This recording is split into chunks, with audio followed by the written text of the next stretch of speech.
717 கடைகள் எந்தெந்த எண்கள் எந்தெந்த கடையை மூடுனீங்கன்னு சொல்லுங்கன்னு சொன்னா இல்ல. இத ஜூம் பண்ணுங்க.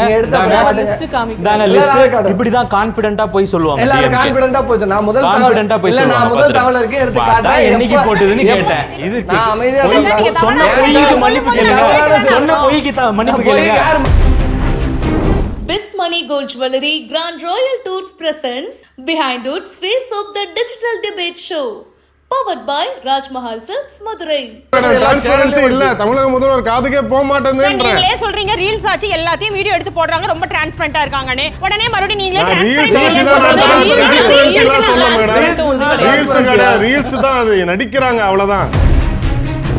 ஊழல் ஒழிஞ்சிட்டுன்றாங்களே, இன்னைக்கு அவங்களுடைய கட்சியில ஊழல் நடக்குது. கடந்த 5 வருஷத்துல என்னென்ன நடந்துச்சோ அது அத்தனையும் மாத்திருக்காரு இந்த 2 மாசத்துல. கவர்மெண்ட் எப்படி நடத்துறாங்கன்னு சொல்லி கேட்டா இவர் அரசியலை பத்தி பேசிட்டு இருக்காரு, தனிப்பட்ட கட்சி விஷயங்களை பேசிட்டு இருக்காரு. கட்சி விஷயம் பத்து விஷயம் சொல்ல முடியும். தமிழ்நாட்டை வந்து நாசக்கேடா பண்ணி வச்சிருக்காங்க. ஆனா இன்னைக்கு எங்க முதல்வர் ஆட்சிக்கு வந்ததுக்கு அப்புறம் லஞ்சம் ஒண்ணு எங்கேயுமே வாங்குறது கிடையாது. நீங்க எந்த கவர்மெண்ட் ஆபீஸ்ல போனாலும் லஞ்சம் வாங்குறது கிடையாது. இன் கேஸ் வாங்குறாங்கன்னு நீங்க புகார் அளிச்சா அதற்கான நடவடிக்கை இமிடியேட்டா எடுக்கப்படுது. டிஎம்கேல இருக்கிற மாதிரி நடவடிக்கை எடுக்கப்படுதா? 60 நாளைக்கு முன்னாடி வரைக்கும் தமிழ்நாடு எப்படி இருந்தது? சிங்கப்பூர் மாதிரி இருந்தது. இது வந்து யூஎஸ் யூரோப்ல நடுவுல இருந்தது, பிரான்ஸுக்கும் ஃபின்லாண்டுக்கும் நடுவுல வச்சிருந்தோம். 6 மாசம் முன்னாடி இது சிங்கப்பூர் மாதிரி முன்னாடி அப்படி இருந்தது. தாவேகா வந்த உடனே அமெரிக்கா மாதிரி பேசுற வரைக்கும் அமைதியா இருந்தேனா? இல்ல நீங்க உங்க கருத்தை சொல்லுங்க. அமைதியா இருந்தேனா? வாய்க்கு வந்த மாதிரி பொய் எப்படி பொய் சொல்லலாம்? பொய் சொல்றீங்க. பொய் கான்ஃபிடன்ட்டா எப்படி சார் சொல்றீங்க நீங்க? பொய் நீங்க உங்க கருத்தை சொல்லுங்க. எல்லாம் பொய் ஆகும். எது பொய்? பொய் எப்படி மேடம் ஆகும்? ஏ விஜய் மாதிரியே பேசுறாரு அவரு. இந்த அரசாங்கத்தால் கடந்த மாதம் மூடப்பட்ட 67 கல்குவாரிகள் சுரங்கங்கள்ல மதுரையில் ஒரு சுரங்கத்தை மூடுறேன்னு சொல்லி மூடிட்டு அந்த சுரங்கத்துடைய ஓனரை என்ன பண்றாரு, தாவேக்கால வந்து இணைகிறார். தாவேக்கால வந்து இணைஞ்சிட்ட அப்புறம் இப்போ வரைக்கும் அந்த சுரங்கம் நடந்துகிட்டு இருக்கு. இப்போ ஒரு தாவேக்கால இணைஞ்சிருக்கார். கடந்த 5 வருஷம் ஆட்சியில பெரிய பெரிய ஊழல் முதலைகள் எல்லாம் வந்து இவங்களோட அட்வொகேட்ஸ் வச்சு நிறைய விஷயத்துல காப்பாத்தி கூட்டிட்டு வந்திருக்காங்க. எங்க கட்சியில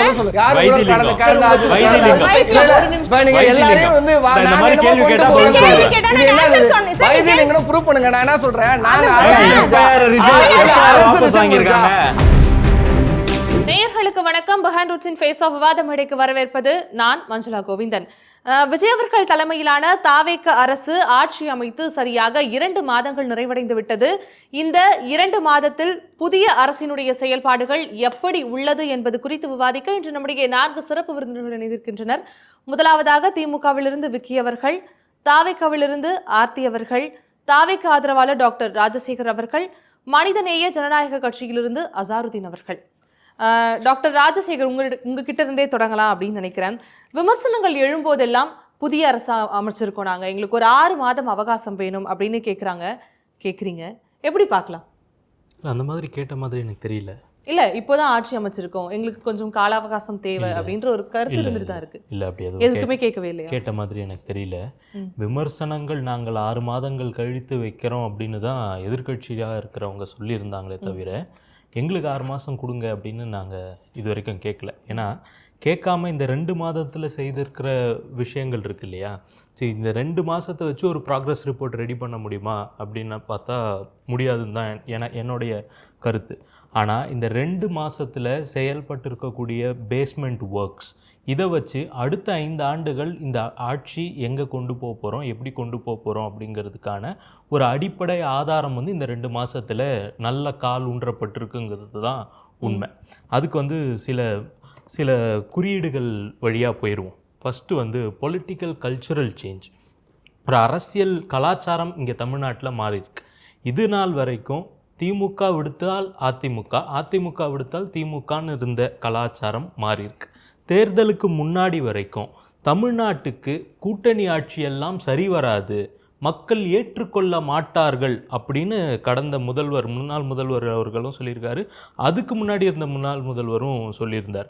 ஆனால் அதை மாற்றி இல்லை, கூட்டணி ஆட்சி தமிழ்நாட்டுக்கும் மக்களுக்கும் விருப்பப்படுவாங்க, ஏற்றுக்கொள்வாங்க அப்படிங்கிறதையும் மாற்றி இன்றைக்கி வந்து ஒரு புரட்சிகரமான ஒரு கூட்டணி ஆட்சியை தமிழ்நாட்டில் வந்து பல ஆண்டுகள் கழித்து அமைச்சிருக்கிறாங்க இந்த அரசாங்கம். அதுவே ஒரு மிகப்பெரிய பொலிட்டிக்கல் கல்ச்சுரல் சேஞ்ச். அதுக்கப்புறம் பீப்புள் சென்ட்ரிக் பாலிட்டிக்ஸாக இது இன்றைக்கி மாறி இருக்கு. இதுக்கு முன்னாடி வரைக்கும் இந்த மாதிரி மக்களுக்கான அரசாங்கமாக இது வரைக்கும் நடந்த மாதிரி எனக்கு தெரியல. அரசியல்வாதிகள் மேலேருந்து தான் கீழே பேச முடியுமே தவிர மக்கள் பேசுவதெல்லாம் அரசியல்வாதிகளுக்கு கேட்குமா, தலைவர்களுக்கு கேட்குமா, ஆட்சியாளர்களுக்கு கேட்குமா, அஃபீஷியல்ஸுக்கு கேட்குமான்னு இருந்ததெல்லாம் மாற்றி இன்றைக்கி கேட்டு தான் ஆகணும் அப்படிங்கிற ஒரு சூழ்நிலை வந்து இன்றைக்கி மாறி இருக்கு. இதுக்கு முன்னாடி இருந்தவங்க கிட்ட என்ன மாதிரியான கேள்விகள் ப்ரெஸ்ஸுக்காரங்க கேட்டிருக்காங்க, மீடியா முதல் கொண்டு முன்னாள் ஆட்சியாளர்கள்கிட்ட என்ன மாதிரியான கேள்வி கேட்பாங்க, அவங்க சங்கட்டமே படக்கூடாத அளவுக்கான கேள்விகள் கேட்பாங்க. உதாரணத்துக்கு முன்னாள் முதல்வர்கிட்ட ஒரு கேள்வி கேட்குறாங்க, ஊட்டியில் கிளைமேட் எப்படி இருக்குன்னு. அவர்கிட்ட கேட்க 100 கேள்வி இருக்குது. ஊட்டியில் கிளைமேட் எப்படி இருக்குன்னு தான் கேட்கணுமா? கிடையாது. ஆக்சுவலாக நல்ல கேள்விகள் கேட்டிருக்கலாம். அந்த பயமும் அந்த நெருடல் இருந்தது இல்லையா, இவர்கள் ஆட்சியாளர்கள் ஒரு பெரிய பிம்பம் இருந்தது, ஒரு பெரிய இமேஜ் பில்டிங் இருந்தது, இவங்க கிட்டலாம் இப்படிலாம் கேட்டுற முடியாது அப்படின்னு இருந்தது. ஆனால் இன்னைக்கு இருக்கக்கூடிய அமைச்சர்கள் கிட்ட ப்ரெஸ்ஸும் சரி மக்களும் சரி ஒரு தெளிவான கேள்விகளை வாதங்களை முன்வைக்க முடியுது. ஆனால் சிஎம் சார் கிட்ட வந்து கேள்விகள் கேட்க செய்தியாளர்கள் தயாராக இருக்காங்க, சார் தயாரா இல்லையே. ப்ரெஸ் மீட்டை பற்றி அதுக்கப்புறம் தனியாக வருவோம்.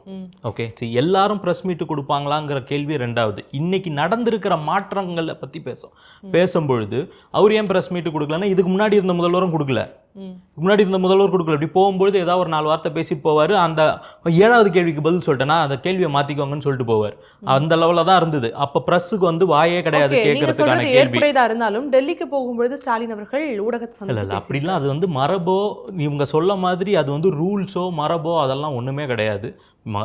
சந்திக்கணும்னு விருப்பம் இருந்தால் சந்திப்பாங்க, இல்லைன்னா சந்திக்க மாட்டாங்க, அவ்வளோதான். அது ரொம்ப சிம்பிளான கான்செப்ட். அதை அந்த பக்கம் வச்சுட்டா, ஸ்டேட் ஃபைனான்ஸ் அண்ட் அட்மினிஸ்ட்ரேஷனில் இருக்கக்கூடிய டிரான்ஸ்பரன்சி இதுக்கு முன்னாடி இருந்ததுக்கும் இப்போ இருக்கிறதுக்குமான ஒரு மிகப்பெரிய வித்தியாசத்தை பார்க்க முடியுது. ஒவ்வொரு அமைச்சர்களுமே அவங்களுடைய அமைச்சரவையில் இதுக்கு முன்னாடி நடந்த குற்றங்களாட்டம், இதில் இப்போ என்ன பண்ண போகிறோம், அடுத்து எங்களோட ஸ்டெப்ஸ் என்னங்கிறத வே ஃபார்வர்டை முன்னாடியும் சொல்கிறாங்க. அண்ட் என்ன நடந்துக்கிட்டு இருக்குங்கிறதையும் தெளிவாக மக்கள்கிட்ட எடுத்து வச்சுக்கிட்டு இருக்காங்க இப்போ வரைக்கும். இதுக்கு முன்னாடி அப்படி இல்லை. வெள்ளை அறிக்கையும் பார்த்தீங்கன்னா 2 வெள்ளை அறிக்கை தமிழக அரசாங்கம் சார்பாக புது அரசாங்கம் வந்த உடனே கொடுத்துருந்தாங்க. இதெல்லாம் வந்து ஒரு டிரான்ஸ்பரன்சியை காட்டுறாங்க. அண்ட் இதையும் தாண்டி ஒரு பிராக்மேட்டிக் ஃபெடரலிசம், அதாவது ஒரு கோஆப்ரேட்டிவான ஒரு ஃபெடரலிசம் வந்து உருவாக்கணும் அப்படிங்கிறதுக்கான முயற்சிகளும் இந்த சைட்லேருந்து நடக்குது. எதுக்கு எடுத்தாலும் மத்திய அரசாங்கத்தை நாங்கள் பகைச்சிக்கிட்டு இருக்க மாட்டோம், நாங்கள் வந்து எங்கே கேட்கணுமோ அங்கே கேட்போம் அப்படிங்கிறதையும் வந்து தெளிவுபடுத்தி இருக்கிறாங்க இந்த அரசாங்கம். அண்ட் போன ஆட்சியாளர்கள் ஒரு நித்தி ஆயோக் மீட்டிங்க்கு கூட போகிறதுக்கு இங்கே டாஸ்மாகில் ரைடு நடத்தி அதில் வந்து உதயநிதி அவர்களோட பேரை சேர்க்க வேண்டியதாக இருந்தது. அதில் பேச்சுவார்த்தைகள் அவருடைய பேர் அடிப்படவோ தான் அவர் வந்து அப்போ நித்தி ஆயோக்கு போனார். 4 வருஷம் நடந்த நித்தி ஆயோக்கில் 4வது வருஷம் மட்டும்தான் அட்டன் பண்ணார். மொதல் 3 வருஷத்துக்கு கலைஞர் பர்த்டேன்னு சொன்னார், 2வது வருஷம் வெளியே போயிட்டேன்னாரு, 3வது வருஷம் உடம்பு சரியில்லைன்னு சொன்னாரா என்னன்னு தெரியல, 3 வருஷம் அட்டன் பண்ணல, 4வது வருஷம் மட்டும்தான் அட்டன் பண்ணார். ஆனால் இப்போ அப்படி இல்லை, காட்சிகள் மாறுது. இல்லை டயலாக்ஸ் அண்ட் டிப்ளமசிக்கு நாங்கள் எப்போவுமே தயாராக இருக்கிறோம் அப்படின்னு இந்த அரசாங்கம் காட்டுது. அண்ட் கவர்னன்ஸில் ஒரு பெரிய ஓவர்ஹால் வந்து இப்போ நடந்துக்கிட்டு இருக்கு.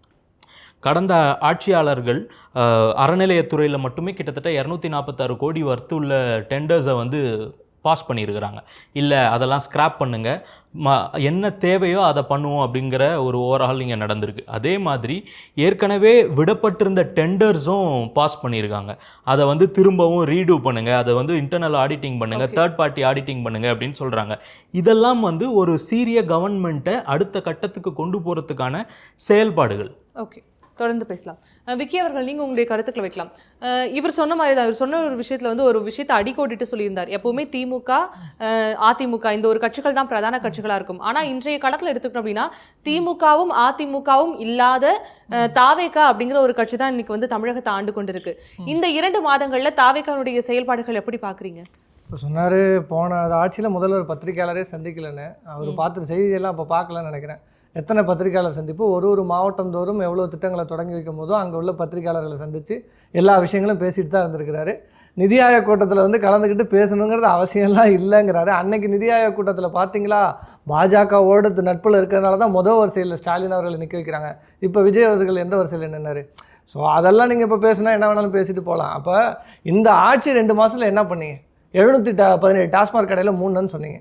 ஆர்டிஐ நான் எடுத்து காட்டுறேன். ஆர்டிஐ போட்டு கேட்டதில் 717 டாஸ்மாக் கடைகளை பற்றி விவரங்களை தர இயலாது. ஆர்டிஐ சொல்லுது, மாநில தகவல் உரிமை சட்டம் சொல்லுது 717 கடைகள் எந்தெந்த எண்கள் எந்தெந்த கடையை மூடுனீங்கன்னு சொல்லுங்கன்னு சொன்னால் இல்லை. ரைட்டா? எந்த அப்ப தேதியில நான் போட்டது? எந்த தேதியில நீங்க போட்டது? எடுத்து காட்டுறேன். ஏன்னா அதுக்கப்புறம் அதுக்கப்புறம் வெப்சைட்ல வந்து website ல இல்ல, இல்ல, கொடுத்தாங்க, வெப்சைட்ல போட்டாங்க. அதை ரிலீஸ் பண்ணிட்டாங்க நம்பரோட. Website open இல்ல, ஆ முதல் சொல்லிட்டாங்க. இருந்துச்சுன்னா எடுத்து காட்டுங்க. இல்ல, இருந்து காட்டுங்க. நான் என்ன சொல்றேன், முதல் தகவல் அறிக்கையில எந்த மாசம் போட்டதுன்ற?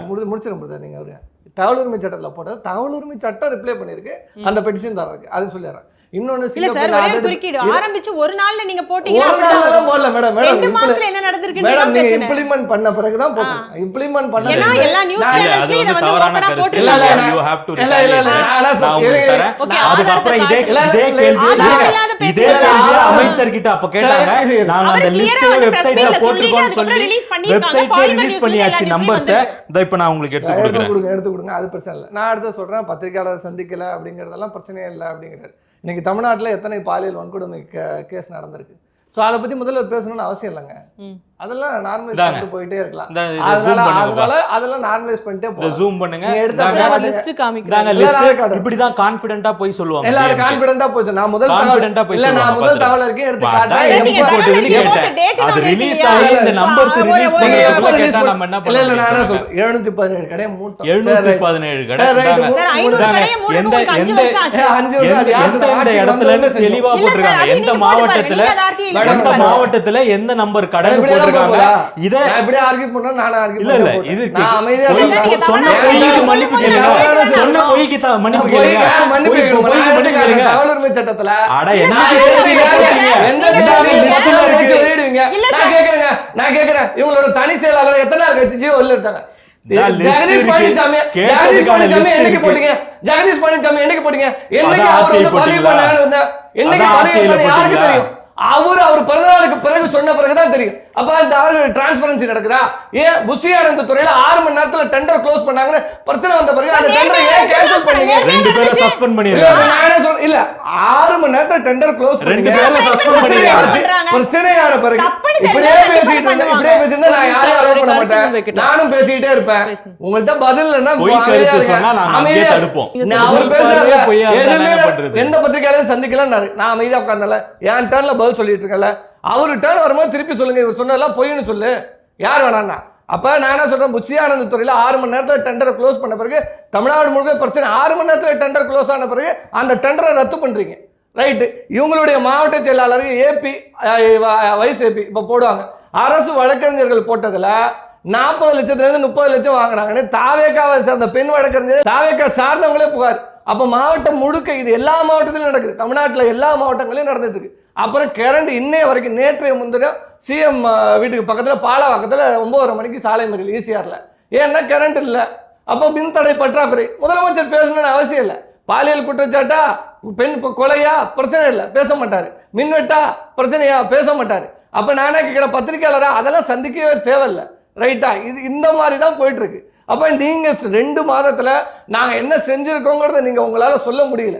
அந்த எபிலிட்டிக்கு நீங்க வாங்க. இன்னைக்கு நீங்க எங்க ஆட்சியில கூட்டணி ஆட்சி அமைச்சிட்டோம் பாத்தீங்களா? சரிப்பா, கூட்டணி ஆட்சி அமைச்சிட்டீங்க. திமுகவோட இருந்த கூட்டணி கட்சிகளை வச்சு ஆட்சி அமைச்சாச்சு, சந்தோஷம். அவங்களும் போக மாட்டேன்னு சொல்லிட்டாங்க. அப்புறம் எதற்கு அதிமுகவில இருந்து எம்எல்ஏக்களை ரிசைன் பண்ணி கொண்டு வந்து சேர்க்கணும்? அவருடைய எம்ஆர் விஜயபாஸ்கர் இன்னைக்கு திமுக RS பாரதி தலைமைச் செயலாளர் வந்து அமைப்பு செயலாளர் இன்னைக்கு கம்ப்ளைண்ட் பண்ணியிருக்காரு. எம்ஆர் விஜயபாஸ்கர் பிரஸ் மீட்ல சொல்லியிருக்காரு, என்ன அப்ரோச் பண்ணாங்க தாவேக்கான்றார். அந்த கம்ப்ளைண்ட் அதை எடுத்துட்டு போய் இன்னைக்கு கொடுக்குறாங்க. என்ன அப்ரோச் பண்ணதுனால நான் சேர்ந்தேங்கிறார். அப்ப இத மாதிரி பல பெரிய வைகோ அவர்கள் என்ன சொன்னாரு பொதுக்குழுல, என்னுடைய 2 உங்களுடைய 2 எம்எல்ஏக்களை ரிசைன் பண்ண சொல்லுங்க, நானே இடைத்தேர்தலை வந்து பிரச்சாரம் பண்றேன்னு முதலமைச்சர் விஜய் பேசினாலும் சொல்றாரு. அப்ப இது குதிரை பேரம் இல்லையா? முதல்ல குதிரை பேரம் என்னன்னு தெரிஞ்சுங்க. ஒரு ஆட்சி மெஜாரிட்டியில இருக்கும் போது எந்த ஒரு குதிரை பேரமும் கிடையாது. அந்த ஆட்சிக்கு மெஜாரிட்டி இல்லாத போது இவங்க உடனே சொல்லுவாங்க, திமுக கடந்த காலத்துல இந்த இவரை கொண்டு வரலையா, அதிமுக இருந்து அவரை கொண்டு வரலையா. அப்பெல்லாம் திமுக 134+. திமுகவோட உறுப்பினர்களே அவ்வளவு கூட்டணியை சேர்க்காமலே. இன்னைக்கு உங்களுக்கு 107 தான் மேண்டேட். அப்ப உங்களுக்கு தான் தேவைப்படுது. 25 சட்டமன்ற உறுப்பினர்கள் அதிமுகவில இருந்து உங்களுக்கு தான் ஓட்டு போட்டாங்க. அப்ப அந்த 25 உறுப்பினர்கள் என்ன பண்ணாங்க? சரி, காமராஜ் எந்த கூட்டணி, நாங்க வந்து என்டிஏல இருக்கிற அலையன்ஸ்ல இருக்க யாரையும் அப்ரோச் பண்ணலங்க. மன்னார்குடி காமராஜ் அமமுக நின்னாரு, அதிமுக என்டிஏ அலையன்ஸ்ல நின்னாரு. அவர்கிட்ட நைட்டா கையெழுத்து வாங்கினதுல எல்லா வீடியோ வந்தது. ஆளுநர்கிட்ட போய் டிடிவி தினகரன் வந்து அப்ரோச் பண்ணும்போது உடனே முடியாடுறாரு காமராஜ். இல்ல நான் எங்கேயும் போல, காணாமல் போலன்னு. மறுநாள் சட்டமன்றத்தில் என்ன நடந்ததுன்னு பார்த்தோம்ல, அதே காமராஜ் என்ன பேசினாருன்னு அதை பிரேமலதா அவர்கள் கேட்டாங்க. முதல்வர் அவர்கள் வீட்டுக்கு மூஞ்ச மூடிட்டு ஒருத்தர் கார்ல வந்தாரு, யாரு அதை பத்தி முதல்வர் விளக்கம் கொடுக்கணும், விளக்கம் கொடுத்தாரா? இந்த 2 மாதத்துல ஒரு பாசிட்டிவ் விஷயம் கூட உங்களுக்கு இல்ல, நான் ஒரு பாசிட்டிவ் விஷயம் நான் சொல்றது கேளுங்க மேடம். இந்த மாதிரி இன்னைக்கு குதிரை பேரங்கள் எதுக்கு? உங்களுக்கு கூட்டணி ஆட்சி அமைப்போம். நீங்க என்ன சொன்னீங்க ஆரம்பத்திலே? நாங்க கூட்டணி எல்லாரும் நம்மளும் நம்பி வர்றவங்களுக்கு எல்லாம் கொடுக்கணும்ல, அப்ப கொடுப்போம்ல நீங்க. சரி, இப்ப உங்களை நம்பி ஆஃப்டர் எலெக்ஷன் கூட்டணி வச்சுட்டாங்க, கொடுத்தாச்சு. இன்னைக்கு ஆட்சி கலையறதுக்கான வேலை இல்ல. தாவேகா மீது உள்ள விமர்சனம் சார். அதுதான் சொல்றேன், இது தாவேகா மீது உள்ள விமர்சனம் தான். ஏன்னா தனி மெஜாரிட்டிக்கு முயற்சி பண்ணிட்டு இருக்கீங்க, அது மெஜாரிட்டி இல்லையா சார்? அது அரசியல் அது நடவடிக்கை, அதுதான் செயல்பாடு. ஒரு அரசு 2 மாதமா இந்த மக்களுக்கு என்ன பிரச்சனைகள், இந்த மக்களுக்கான விஷயங்கள் என்னன்றத பேசவே இல்லை. அதை விட்டுட்டு இன்னைக்கு நீங்க இதை வந்து சொல்லிட்டே இருக்கும்ல. அப்ப பாலியல் குற்றச்சாட்டு கும்முடி பூண்டியில இறந்து போன குழந்தை எதுக்கு பொன்னேர்ல கொண்டு போய் அடக்கம் பண்ணோம்? 3 வயது பாலியல் வன்கொடுமை செய்யப்பட்டு 3 வயது குழந்தை, சிங்கானூர்ல உள்ள 10 வயது பெண் குழந்தை. இதெல்லாம் யாருடைய ஆட்சி? காவல்துறை யார் கட்டுப்பாட்டுல இருக்கு? அப்ப இதுக்கெல்லாம் விளக்கம் கொடுக்க வேண்டியது முதலமைச்சர். அதான் கேட்கிறேன். மின் தட்டுப்பாடு என்ன சொன்ன? ஃபீஸ் கேரியர்ல திருடிட்டு போயிட்டாங்க. பகல்ல ஃபீஸ் கேரியர்ல திருடிட்டு போனா நைட்ல கரண்ட் கட்டு. ஹார்ட் டிஸ்க திருடிட்டு போயிட்டாங்க, கரண்ட் கட்டு. திமுக ஆளுங்க இபில வேலை பார்க்கறாங்க, கரண்ட் கட்டு.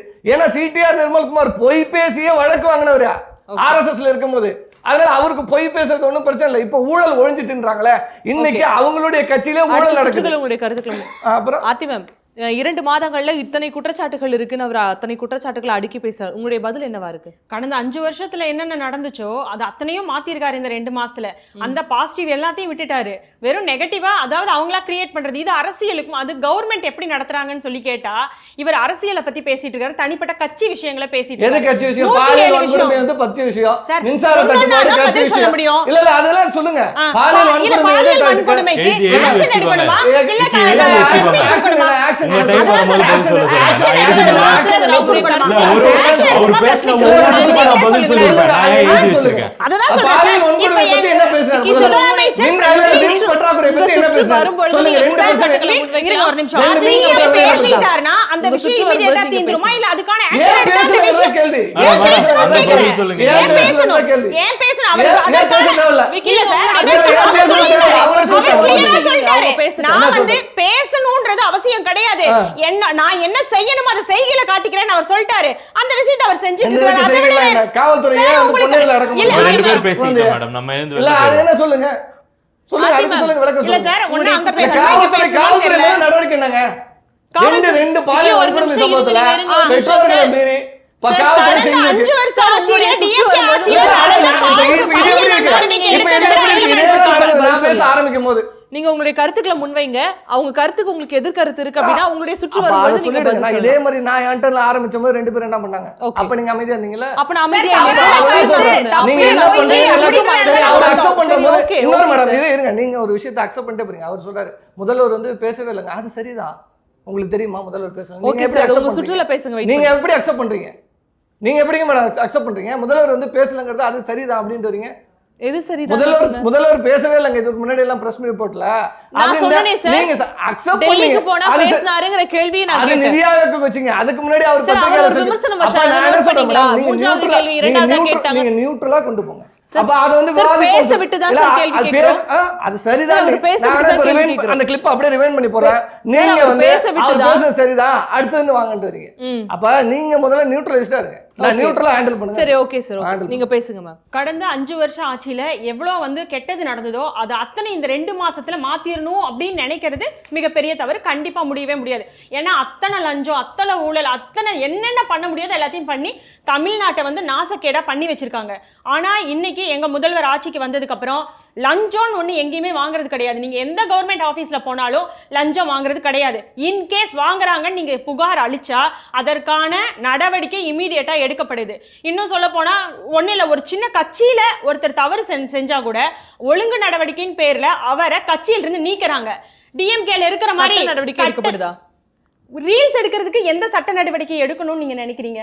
ஒழுங்கு நடவடிக்கை கட்சி சார்பில் எடுக்க முடியும். குற்றச்சாட்டுகளுக்கும் கேக்குறேன். சட்ட ரீதியா நடவடிக்கை எடுக்க கண்டிப்பா எடுக்கறாங்க. கண்டிப்பா சட்ட நடவடிக்கை எடுக்கறாங்க. கடந்த 5 வருஷம் ஆட்சியில பெரிய பெரிய ஊழல் முதலைகள் எல்லாம் வந்து இவங்களோட அட்வொகேட்ஸை வச்சு நிறைய விஷயத்துல காப்பாத்தி கூட்டிட்டு வந்திருக்காங்க. அவங்களோட பதவி நீக்கம் பண்ணல. அரசில் இருந்த ஒரு எம்எல்ஏவா இருந்தாலும் சரி, எம்பி இருந்தாலும் சரி, அந்த பதவி நீக்கம் கூட இவங்க பண்ணது கிடையாது. ஆனா எங்க கட்சியில யாரு வைத்திலிங்கம். கடந்த ஆட்சி வைத்திலிங்கம். இல்ல, இல்ல. ஒரு நிமிஷம் இப்ப நீங்க வைத்திலிங்கம். எல்லாரையும் வந்து இந்த நாங்க மாதிரி என்னமோ கேள்வி கொண்டு கேட்டா போறோம். பதில் கேள்வி கேட்டா இது நான் என்னது? answer சொன்னேன். சரி, வைத்திலிங்கம் proof பண்ணுங்க. நான் என்ன சொல்றேன், நாங்க அது அரசு FIR result அரசு FIR வாபஸ் result வாங்கியிருக்காங்க. கொடுத்தா, அரசு வந்து வாதாடிச்சா? இப்ப இதெல்லாம் வந்து ஊழல் FIR குற்றவாளி. வாபஸ் வாங்கியிருக்காங்க. ஜெயலலிதாவுக்கு ஊழல் குற்றவாளி ஜெயலலிதாவுக்கு தான் போய் ஓட்டு கேட்டாரு, அணிலா வேலை செஞ்சேன்னு. அப்ப அது சொல்ல முடியுமா? ஊழல் குற்றவாளிக்கு தான் நீங்க குற்றவாளி இன்னைக்கு நாலு இல்லைன்னு கோர்ட் இல்ல, சொல்லிருக்கு. யாரு ஊழல் குற்றவாளி இல்லன்னு இல்லைன்னு ஏவல் குற்றவாளி கோர்ட் சொல்லிருக்கு. யாரு? ஜெயலலிதா ஏவல் குற்றவாளி. கோர்ட் முதல்ல படிச்சு சொல்லிருக்கு. பாருங்க. குமாரசாமி குமாரசாமி சொல்லிட்டாரு. படிங்க. ஏவல் குற்றவாளிங்க, ஏட்டு குற்றவாளி தாங்க என்னங்க சசிகலா. பேசுறீங்க? அப்புறம் எதுக்குங்க சசிகலா இத்தனை நாள் சார், உள்ள சசிகலா இருந்தாங்க? அவர்கள் ஏன் சார் அப்ப 4 ஏன் ஒரு வருஷம் 4 வருஷம் உள்ள இருந்தாங்க? அது வேறங்க. அது வேற. ஜெயலலிதா அது வந்து வேற. கேஸ் அதே வழக்கு தான். அம்மையார் ஜெயலலிதா வந்து மேடம், அதே வழக்கு தான். தப்பா பேசுறீங்க, தப்பா பேசுறீங்க. குன்ஹாவுடைய ரிப்போர்ட்ல, குன்ஹாவுடைய ரிசல்ட்ல கொடுத்திருந்தாங்க. குமாரசாமியோட ரிசல்ட்ல என்ன கொடுத்திருந்தாங்க? என்ன கொடுத்துருக்காங்க? மேடம் ஜெயலலிதா வந்து விடுவிக்கப்படுகிறார்னு கொடுத்திருக்காங்க. அதுக்கப்புறம் ஏன் சசிகலா ஏன் சிறையில் அடைக்கப்பட்டாங்க? அது வேற வழக்குங்க. அது சசிகலாவை அது வேற கேளுங்க. வழக்கா? அது நீங்க அதான் சசிகலாவை கேளுங்க. நீங்க கேட்டது மேடம் ஜெயலலிதாவை பத்தி, கரெக்டா? மேடம் ஜெயலலிதாவை பத்தி அந்த குமாரசாமியோடைய நீதிபதியோடைய ரெண்டுமே ஒரே வழக்கு தான் ஒரே சார். வழக்கு தாங்க. செந்தில் நீதிபதி பாலாஜி அவர்களுக்கு போய் நிக்கலையா? பதில் நான் சொல்லிட்டு இருக்கேன்லங்க. உங்களுக்கு தப்பு இருந்ததுன்னா குமாரசாமியோடைய அந்த வர்டிக்டை எடுத்து வச்சுட்டு இதுல ஜெயலலிதா அவர்கள் குற்றவாளின்னு போட்டிருக்கு. ஏவல் அப்படின்னு against காட்டுங்க. இருக்கு. குமாரசாமி யாரு? எந்த சார், வருஷம் சார், நடந்தது குமாரசாமி கேஸ்? தீர்ப்புகள் எல்லாமே தெரியும். இல்ல எந்த நம்ம வருஷம் ஆணையத்துல நடந்தது இருந்து கேஸ்? கேள்வி குன்ஹா கேட்கிறேன். கொடுத்த தீர்ப்பு என்ன? அத மேல்முறையீடு தானே குமாரசாமி கிட்ட போனாங்க. என்ன குமாரசாமி கிட்ட மேல்முறையீடு தானே போனாங்க. செந்தில் பாலாஜி யார் சார்? ஒரு வருஷம் ஜெயில்ல இருந்தாரு. எங்க ஆட்சியில இருந்தாரு. எங்க இவங்க தான் ஆட்சியை பிடிச்சு போட்டாங்க. நீங்க தான் செந்தில் பாலாஜியை பிடிச்சு போட்டீங்களா? அவர் DSC வழக்குங்க. அவர் வந்து DSC வழக்கு. தப்பு, அவர் தப்பு, வந்து பொய், யாரு பொய்? எங்க போனாலும் பொய் தான். மூணு பேரும் பேசுறீங்கன்னா ஒண்ணுமே கேட்காது. ஒரு ஆனா, நிமிஷம். ஒண்ணே ஒண்ணு. மூணு பேருமே இல்ல, உங்களுக்கு இல்ல, முதல் இது பார்வை மட்டும். கேட்கணும். செந்தில் பாலாஜி சொல்லு, சொல்லு. DVSC வழக்குங்கிறார். அது தப்பு. எந்த அது வழக்கு? தப்பு. என்ன வழக்கு? செந்தில் ED வழக்கு. பாலாஜி ED அடுத்த வழக்கு. சுற்றுல பேசுவோம். அது ED அடுத்த வழக்கு. சுற்றுகள்ல அதை பத்தி பேசலாம். அவருக்கான இல்ல சார், வாய்ப்பு என்ன அவருக்கு கேக்குறீங்களா? கிடைக்கும். அடிப்படை அசாருதீன் பதவியிலிருந்து நான் நீக்கலாமே. ஆட்சியில இருக்கும்போது தான் ஒரு வருஷம் உள்ள இருந்தாரு. ஏன் நீங்க தானே சப்போர்ட்டா போய் நின்னீங்க கோர்ட்ல? எப்படி court ல உங்களுக்கு support கஷ்டம் பண்ண? நின்னாங்க. ஆர்த்தி மேம், நீங்க உங்களுடைய கருத்துக்களை முன் வச்சீங்கல்ல, அசாருதீன் அவருடைய வாய்ப்புகளை நம்ம பறிக்க கூடாது இல்லையா? அசாருதீன் சார், நீங்க சொல்லுங்க. விஜய் அவர்களுடைய ஆட்சி அமைக்கிறதுக்கு பக்கபலமா இருக்கக்கூடிய விசிகா, இடதுசாரிகள் மற்றும் IUML இதெல்லாத்தையும் பார்க்கும் பொழுது அவர் மதசார்பற்ற கட்சிகளோடு தான் கூட்டணி வச்சு அவருடைய ஆட்சியை லீட் பண்ணி போயிட்டு இருக்காரு. அவருடைய ஆட்சிகளை தொடர்ந்து பார்க்கும் பொழுது சமூக நீதி அரசியலினுடைய தொடர்ச்சியா விஜய் அவர்களும் அவருடைய ஆட்சியை லீட் பண்ணி கொண்டு போயிட்டு இருக்காருன்னு எடுத்துக்கலாமா?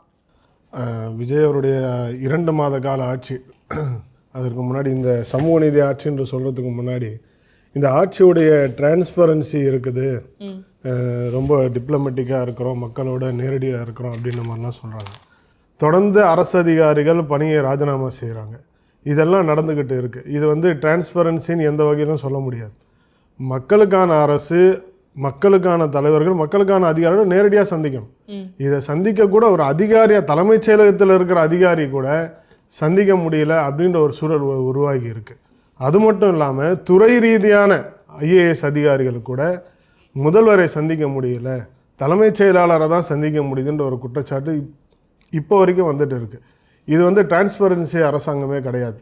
அதே போல் கடந்த கரூருடைய துக்க நிகழ்வில் சென்ற முதல்வர் அவர்கள் சொல்கிறாரு, நாங்கள் வந்து டாக்லெஸ் ஒர்க் மோர் அப்படின்ற மாதிரி சொல்கிறாரு.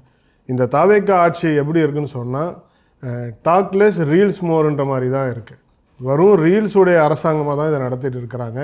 ரீல்ஸ் போடுறதுக்கு ஒரு 10 கண்டென்ட் ஒரு நிகழ்ச்சி நடத்தினா என்ன பண்ண முடியுமோ அதை பண்ணி நடத்திட்டு இருக்கிறாங்க. இந்த அரசு எந்த அளவுக்கு, அதாவது சொல்கிறாங்க நாங்கள் வந்து லஞ்சத்தை ஒழிக்கிறோம், ஊழலை ஒழிச்சிட்டு வந்துட்டு இருக்கிறோம் அப்படின்ற மாதிரி சொல்கிறாங்க. இந்த அரசாங்கத்தால் கடந்த மாதம் மூடப்பட்ட 67 கல்குவாரிகள் சுரங்கங்களில் மதுரையில் ஒரு சுரங்கத்தை மூடுறேன்னு சொல்லி மூடிட்டு அந்த சுரங்கத்துடைய ஓனரை என்ன பண்ணுறாரு, தாவேக்கால வந்து இணைகிறார். தாவேக்கால வந்து இணைஞ்சிட்ட அப்புறம் இப்போ வரைக்கும் அந்த சுரங்கம் நடந்துகிட்டு இருக்கு. இதை அந்த அரசும் தட்டி, மதுரையில் இருக்கிற சுரங்கம் யார் நடத்திட்டு இருக்காங்க? தாவேக்காவோட இதை நடத்திட்டு இப்போ ஒரு தாவேக்கால இணைஞ்சிருக்கார். RS முருகனுக்கு சொந்தமான ஆள். RS முருகன் தாவேக்காவோட சட்டமன்ற உறுப்பினர். அவருக்கு நிறைய கல்குவாரி இருக்கு. அவரோட ஒரு நண்பர், அவரோட குவாரி அது மதுரையில். சரிங்களா? அடுத்ததாக இந்த அரசு வழக்கறிஞர் நியமனம் கிட்டத்தட்ட 30 லட்சம் 40 லட்சம் மாதிரி அவர் சொன்ன மாதிரி 30 40 லட்சம் ரூபாய் பணம் கொடுத்து இந்த வழக்கறிஞர் நியமிக்க செய்யப்படுறாங்க அப்படின்னு சொல்லி அந்த கட்சியை சேர்ந்தவரே வந்து வழக்கு பதிவு செஞ்சு இருக்கிறாங்க. அடுத்ததாக பார்த்தீங்கன்னு சொன்னால் போன வாரம் வந்து சேலம் மாவட்டத்தில் குடிநீர் விநியோகத்திற்காக ஒரு 758 கோடி ரூபாய்க்கு ஒரு டெண்டர் வந்து விடுறாங்க. அந்த டெண்டர் முந்தா நாள் என்ன மாறுதுன்னு சொன்னால் 1035 கோடி ரூபாயாக டெண்டர் அமௌண்ட்டு மாறுது. இந்த டெண்டர் அமௌண்ட்டு ஏன் மாறுது, எப்படி மாறுது, இதெல்லாம் தெரியல. இவங்களுடைய அடுத்த கட்ட டிரான்ஸ்பரன்சி எப்படி இருக்குதுன்னு சொன்னால், அண்ணன் சொன்ன மாதிரி இந்த ஜெகதீஷ் சாருடைய நியமனம், அதாவது ரத்தன் பண்டிட் அவருடைய நியமனத்துக்கு முன்னாடி போட்ட நியமனம். ரத்தன் பண்டிட் நியமனம் வெளியில் வந்த பிறகு அது சட்டசபையில் விவாதிக்கப்படுது, அவருடைய பணி ரத்து செய்யப்படுது. ஆனால் பிறந்தநாள் அன்னைக்கு, விஜய் அவருடைய பிறந்தநாள் அன்னைக்கு ஜெகதீஷ் அவர்கள் தன்னுடைய ட்விட்டரில் வந்து இந்த மாதிரி நான் இந்த காலத்துலேருந்து இந்த இடத்துக்கு வந்திருக்கிறேன் அப்படின்னு அவர் போட்டதுக்கு அப்புறம்தான் அது வந்து ஒரு நியமனமே செஞ்சுருக்கிறாங்க ஜெகதீஷ்ன்றது நம்மளுக்கு தெரிய வருது. இது டிரான்ஸ்பரன்சியாக இந்த அரசாங்கம் அமைந்தப்பட்ட 2 வருடத்தில் அரசு குறிப்புகள் வரதில் தாமதமாகுது. முதல்வர் என்ன பண்ணுறாரு, முதல்வர் யாரை சந்திக்கிறாரு, என்ன நிகழ்ச்சி நடக்குதுன்றது ரொம்ப தாமதமாகுது.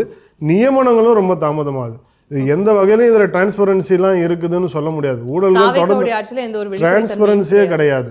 சமூக நீதி அரசுன்னு சொல்லுவாங்க. 2 மாதத்தில் இவங்க சமூக நீதியில் என்ன பண்ணுறாங்கன்னு வரும். அமைச்சரவை பேர் மட்டும் சமூக நீதியை மாற்றிட்டாங்க அப்படின்னு தான் இருக்குதே தவிர, பக்ரீத் அன்னைக்கு மாடு வெட்டுறதுக்கு உண்டான இந்த அரசாங்கம் எந்த தலையிட்டும் அன்னைக்கு நடைபெறும். அது இன்னைக்கு பண்ணாங்க, அன்னைக்கு ஒண்ணுமே பண்ணல. அன்னைக்கு அமைச்சர்கிட்ட முறையிடுறாங்க, அதிகாரிகள்ட்ட முறையிடுறாங்க. சார் நாங்க அப்படி ஒரு தடையே கிடையாது மேடம். இப்ப எப்படி உச்சநீதிமன்றம் தடை போட்டாங்க? அன்னைக்கு அமைச்சர்களை தொடர்பு கொள்றோம், அதிகாரிகள்ட்ட நாங்க பேசுறோம். இது வந்து எங்க மேலிடத்துல இருந்து உத்தரவுன்னு தான் பதில் வருதே தவிர, அது இத்தனை வருடமாக பின்பற்ற ஒரு இதுன்னு சொல்லி இது வரைக்கும் பதில் வரல. ஒரு தவறை திருத்தி கொள்ள, அதாவது அந்த அரசாங்கம் வந்து கெப்பாசிட்டி இல்லாத அரசாங்கமா இருக்கு. வேணும்னா ஆதாரம் கூட தரேன். ஆக்ஷன் எடுக்குது. நீங்க என்ன சொல்லி ஆட்சிக்கு வந்தீங்க? நீங்க என்ன சொல்லி ஆட்சி வந்தீங்க? ஆட்சிக்கு என்ன சொல்லி வந்தீங்க? நாங்க எங்க தப்பு, பொதுமக்கள் தப்பு செஞ்சா ஆக்ஷன் எடுக்கலாங்க. தாவேகக்காரங்களே ஆக்ஷன் தப்பு செஞ்சா எப்படி அதை செய்ய மாட்டாங்க? அதே தானங்க அப்ப திமுகவும் சொன்னாங்க. தப்பு செஞ்சா எல்லா ஆட்சியும் அரசாங்கம் எடுத்தாங்க. இவங்க பார்ட்டி ஃபண்ட்ன்றத மாதிரி இப்ப பார்ட்னர் ஃபண்டா மாறி இருக்காங்க. அவ்வளவுதான். இல்ல ஆனா கேக்குறாங்க எல்லாத்தையும் ஆக்ஷன் எடுக்கறோம் அப்படினு சொல்றது மட்டும் போதுமா? மேம் ஆக்ஷன் எடுத்துட்டு தான இருக்காங்க. இங்க இல்ல இவங்க தான் தூய சக்தின்றாங்கல. நாங்க தூய சக்தி எப்படி தப்பு செய்யும்? ஆக்ஷன் எடுக்கறவங்க தாண்டி இப்படிப்பட்ட ஆட்கள் எப்படி தப்பு செய்யும்? சேர்த்துக்கிறீங்கன்ற ஒரு கேள்வி வருது இல்ல. அதாவது நீ ஆயிரக்கணக்கான லட்சக்கணக்கான பேர் வந்து எங்க கட்சியில சேர்ந்துட்டு இருக்காங்க.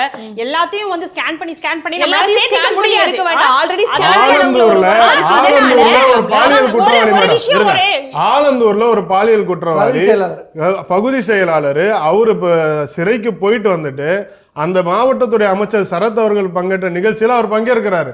இது என்ன ஆக்ஷன் இவங்க எடுத்தாங்க? இது என்ன நடவடிக்கை?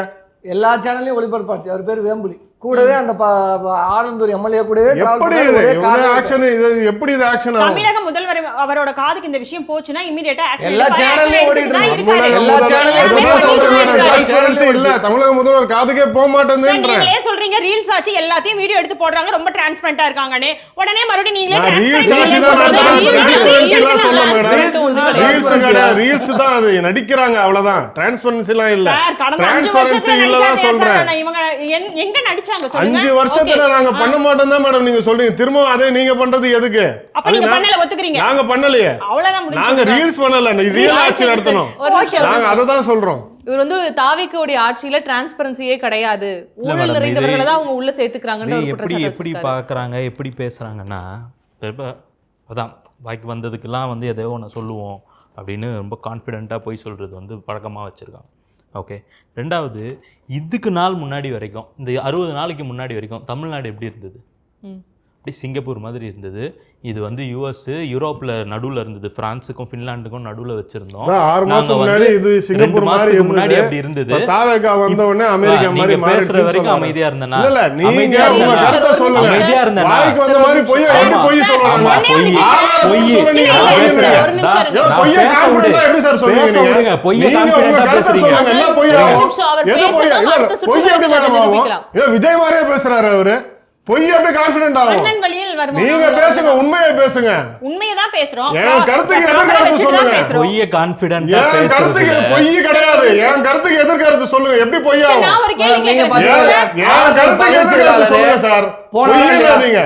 அது பொய் கிடையாது. எல்லா சேனலையும் ஒளிபரப்பு பண்ணுச்சு, அது பொய்ங்கிறாரு. இப்ப நீங்க அக்செப்ட் பண்ணுமா? அவருடைய கருத்துக்களை சொல்லட்டும். கருத்து அடுத்து சொல்லுங்க. அது பொய்யா பொய் இல்ல, உண்மை. அக்செப்ட் பண்றது அப்ப செய்திகள்ல வந்தது அது பொய் இல்லைன்னு அவங்க சொல்றாங்க. என்ன உங்களுடைய பதில் என்னவா இருக்கு? 10 விஷயம் சொல்றாங்க. ம்.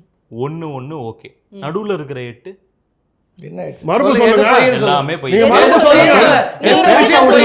நீங்க எந்த விஷயம் பொய்? ஏய், உங்க பேசுறதுக்கு சொல்லுங்க.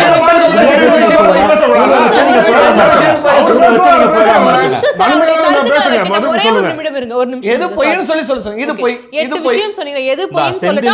செந்தில் பாலாஜி அவர்களை வந்து டிஎம்கே பீரியட்ல இவங்க தான் டிவிஎஸ்சி வழக்குல உள்ள வச்சேன்னு சொன்னாங்க. அது பொய், பச்சை பொய். ஏன்னு சொல்றேன், வழக்குல உள்ள வச்சு அட, அவர் இப்ப மேல பதில் சொல்லுமா? டிவிஎஸ்சி வழக்கு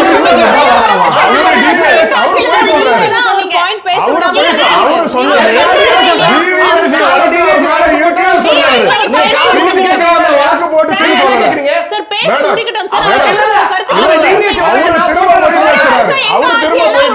நீங்க சொன்னீங்க. அவரு சொன்னது திமுக மேல அது என்ன சொல்றீங்க? அவர் டிவிஎஸ்சி வழக்கு பேசுறாரு. என்ன அர்த்தம்? எங்க ஆட்சியில தான் உள்ள வச்சோம். எங்க ஆட்சியில உள்ள வச்சு சொல்றாங்க. ரெண்டு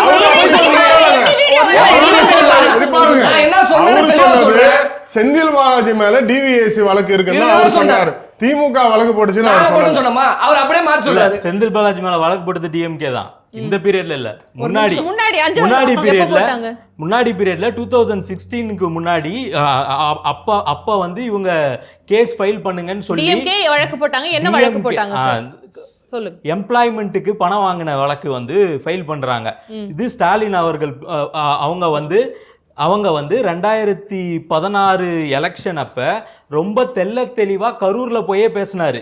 இந்த மாவட்டத்தில் ஒருத்தர் இருக்கிறாரு, முன்னாள் அமைச்சர், அவர் ஊழல் பண்றது தான் அவருக்கு வேலை, அவரு கெட்ட கேடுக்கு முதலமைச்சர் ஆகணும்லாம் ஆசைப்பட்டாருன்னு செந்தில் பாலாஜியை சாடி பேசினாரா இல்லையான்னு கேட்டுக்கோங்க. ஓகே, அந்த டைம்ல டிஎம்கே கொடுத்த கேஸ் தான் நடந்து வந்து இந்த பீரியட்ல அரெஸ்ட் ஆனாரு. இடி கேஸு, என்ஃபோர்ஸ்மெண்ட் டைரக்டரேட்டுங்கிறது மத்திய அரசாங்கத்துடைய பிரிவு, மத்திய அரசாங்கத்தோட நேர்பார்வையில் இருக்கக்கூடிய ஒரு அமைப்பு. அந்த அமைப்பின் வழக்குல தான் அவர் கைதானாரு. ஆனா இவர் என்ன சொன்னாரு, எங்க பீரியட்ல தான் நாங்க அரெஸ்ட் பண்ணோம்னு சொன்னாரு. கிடையாது, எங்க பீரியட்ல உள்ள இருந்தாருன்னு சொன்னாரு. அவரு சொன்னது செந்தில் பாலாஜி மேல டிவிஎஸ்சி வழக்கு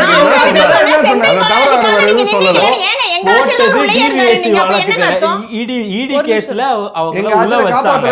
வைக்கிற வரைக்கும் என்ன பண்ணாங்க, உள்ளேயே இருந்தாலும் அமைச்சரா தொடருவாருன்னு தொடர வச்சாங்க. சார், ஆனா நீங்க புரியுதா, நீங்க உங்ககிட்ட கேள்வி எழுப்பும் போதெல்லாம் முன்னாடி இப்படி இருந்துச்சு அதே தான் சுட்டிக்காட்டு பேசுங்களே தவிர தற்போது உள்ள கள நிலவரங்களை பேச மாட்டாரு. தற்போது உள்ள கள நிலவரத்தை தான் சொல்லிக்கிட்டு இருக்கேன்.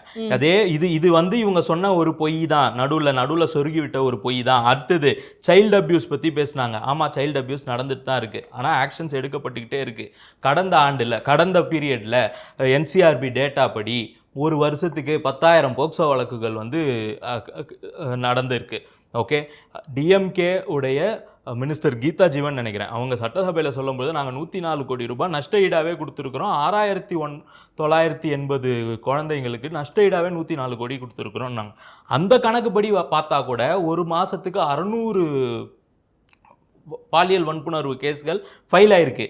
இன்னைக்கு அதில் 10% தான் நடக்கிறது தப்பு, ஆனால் குறைஞ்சிருக்கு, பெரிய அளவில் குறைஞ்சிருக்கு.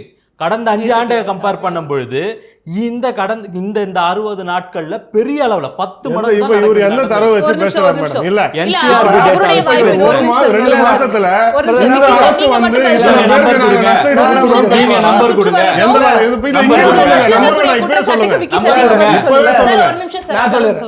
செந்தில் பாலாஜி மேல நாங்க வழக்கு போட்டோம்னு சொன்னாரு. போய் 2011-15 காலகட்டத்தில் அதிமுக போக்குவரத்துறை அமைச்சர் இருந்த போது வேலை வாங்கி தரேன்னு போட்ட வழக்கு. அந்த வழக்கை யார் தெரியுமா கொடுத்தா? எஸ் தேவசாயகம் சென்னை மத்திய குற்றப்பிரிவில் புகார் அளிச்சாங்க தனது மகனுக்கு போக்குவரத்து கழகத்துல தெளிவா படிக்கிறேன்னா பேசும்போது ஏதாவது இருந்தா நான் தெளிவா சொல்றேன்னா டேட்டாவோட யாரு கேஸ கொடுத்தா யாரு போட்டாங்க இதுல திமுக நாங்க போட்டோம் எங்கேயாவது இருக்கா பொய் அடிச்சு விட்டாரா பொய் அடிச்சாரா இல்லையா அப்ப எதுவுமே ஏன்னா திமுக பத்தி எதுவுமே தெரியாது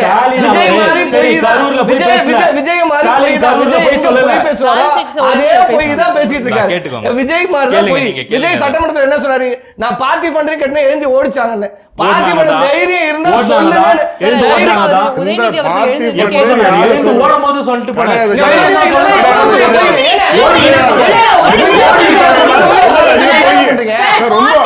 பேசினதுக்கு அப்புறம் உதயநிதி அவர்கள் எழுந்து பார்ட்டி ஃபண்ட் சொல்றீங்களா எந்த பார்ட்டின்னு சொல்லுங்க பேரை சொல்லுங்கன்னு சொன்னாங்க அதுக்கு பிறகு பேசின ஆதவர்ஷன் அவர்களும் சொல்லிட்டு போனாரு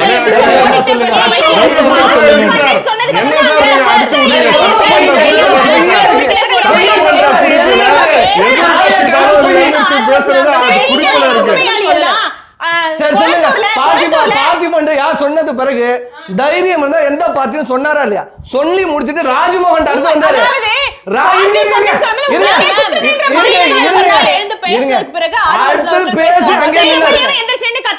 அவர் என்ன சொன்னாரு உங்களுக்கே குத்துதுன்ற பாணியில தான் சொன்னாரே தவிர உங்களை சொல்லலன்ற பாணியில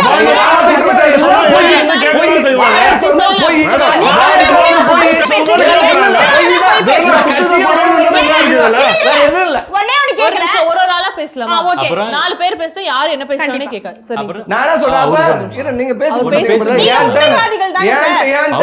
இப்ப ஏன் டர்ன் நான் பேசணும் இப்ப நீங்க பேசினா பேசுங்க ஒண்ணும் பிரச்சனை இல்ல நீங்க ஒரு சில குற்றச்சாட்டுகளை முன் வச்சீங்க எல்லாம் பொய் சொன்னாரு பொய் சொன்னாரு பொய்க்கு நான் பதில் சொல்லிட்டு இருக்கேன் அப்ப ரெண்டாவது கேஸ் அவர் கேட்ட கேள்விக்கு பதில் சொல்லிட்டு இருக்கேன் ரெண்டாவது கேஸ் வி கணேஷ்குமார் 2017ல வச்சாரு மூணாவது கேஸ் அருள்மணி இந்த 3 பேரோட கேஸின் அடிப்படையில தான் வடக்கே செந்தில் பாலாஜி மேல போடப்படுது எங்க அதிமுக ஆட்சி காலத்துல போக்குவரத்து துறை அமைச்சராக இருந்த போது வேலை வாங்கி தருவதாக மோசடி செய்தார்னா வடக்கு திமுக தலைவர் பிரச்சாரத்துக்கு போகும்போது குறிப்பிட்டு பேசினாரு அது உண்மை ஆனா இவர் சொன்னாரு பாருங்க திமுக கேஸ் போட்டுச்சு அப்படிங்கிறது அது போய் அப்ப இதுல தெளிவா இருக்கு அதிமுக ஆட்சி காலகட்டத்தில் அதிமுக அமைச்சராக இருந்த போது அந்த எழுந்த புகாரின் அடிப்படையில தான் போன ஆண்டு எங்க ஆட்சியில தண்டனை அனுபவிச்சாரு அப்பயும் நான் சொல்றேன் தண்டனை அனுபவிச்சா நான் திருப்பி சொல்றேன் பதவி நீக்கம் பண்ணிருக்கலாமே பதவி நீக்கம் பண்ணியாச்சு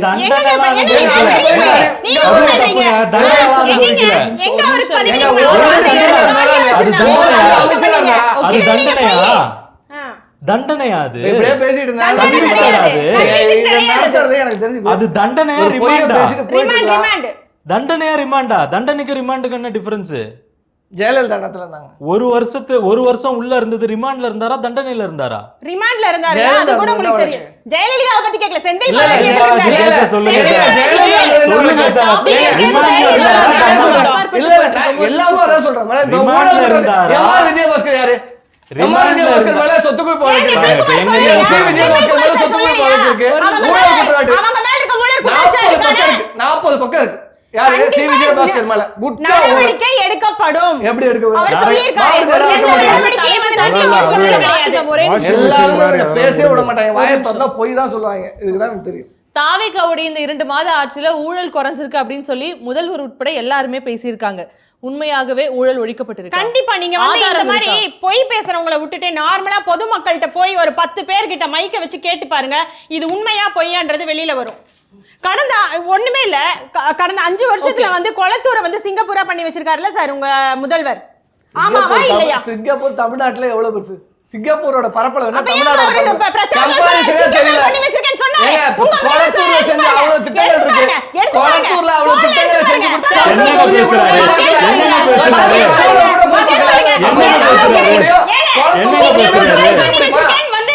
எப்படி போய் பேசுறாரு பாருங்க எப்படி போய் பேசுறாரு பாருங்க சிங்கப்பூர் மாதிரி இல்ல சரி சொல்லுங்க என்ன சொன்னாரு சிங்கப்பூர் மாதிரி சிங்கப்பூர் கூட வேணாங்க சிங்கப்பூர் கூட இவங்க உங்களுக்கு அடிச்சு விடு தாவேக ஆட்சியோட பதிவு பண்ணாங்க இந்த விவாதத்துல அப்படியே மொத்தமா திமுக என்ன பண்ணதா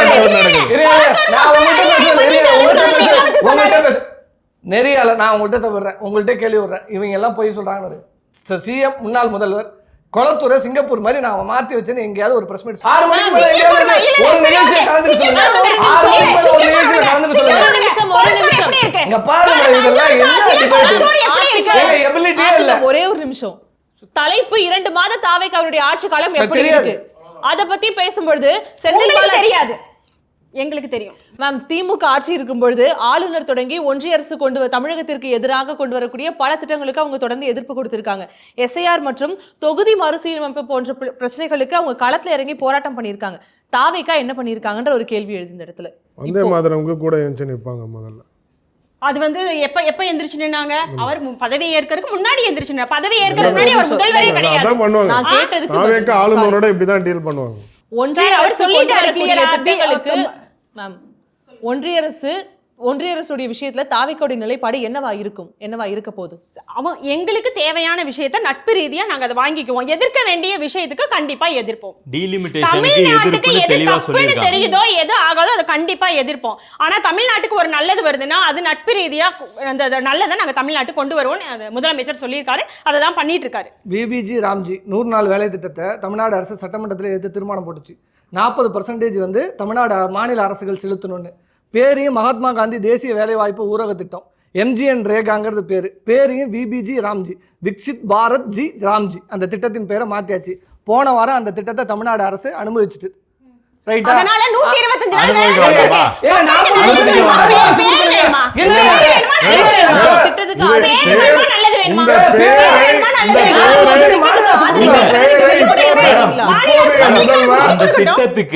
அந்த திட்டத்துக்கு பேர்ல வந்து மகாத்மா காந்தி பேர் இருக்கணும்னு சொல்லி சட்டமன்றத்துல அவங்க வந்து ஆர்டினன்ஸ் பாஸ் பண்ணி இருக்காங்க. அதையும் வந்து மத்திய அரசாங்கத்துக்கு அனுப்பியிருப்பாங்க. ஏன்னா சட்டமன்றத்துல வந்து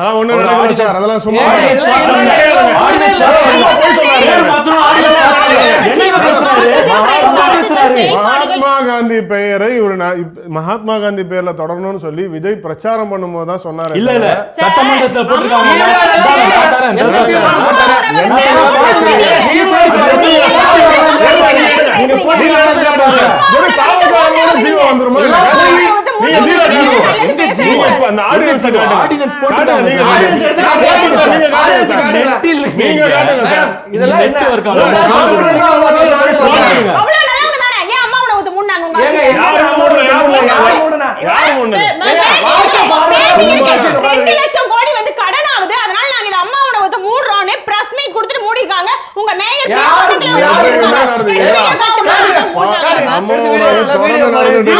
சும்மா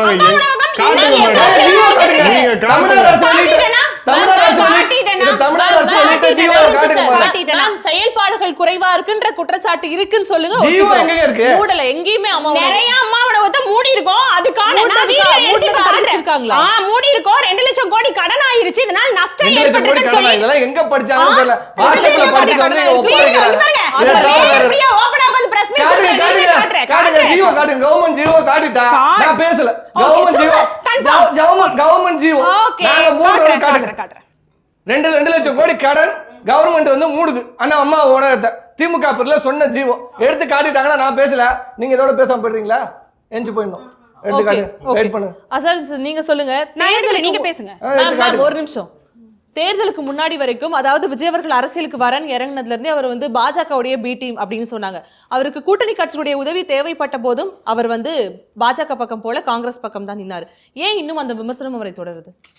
இல்லை, அது ஏன்னு சொன்னால் ஆளுநருடைய மத்திய அரசு ஒன்றிய அரசோட இப்போ பாருங்கள், மத்திய அரசை வந்து அவர் இந்திய அரசாக மாற்றிட்டார். இத்தனை நாள் வரைக்கும் ஒன்றிய அரசாக அழைத்துட்டு இருந்ததை இப்போ வந்து என்ன மாற்றிருக்காரு? மத்திய அரசும் கிடையாது, ஒன்றிய அரசும் கிடையாது, இந்திய அரசாக மாற்றிருக்காரு.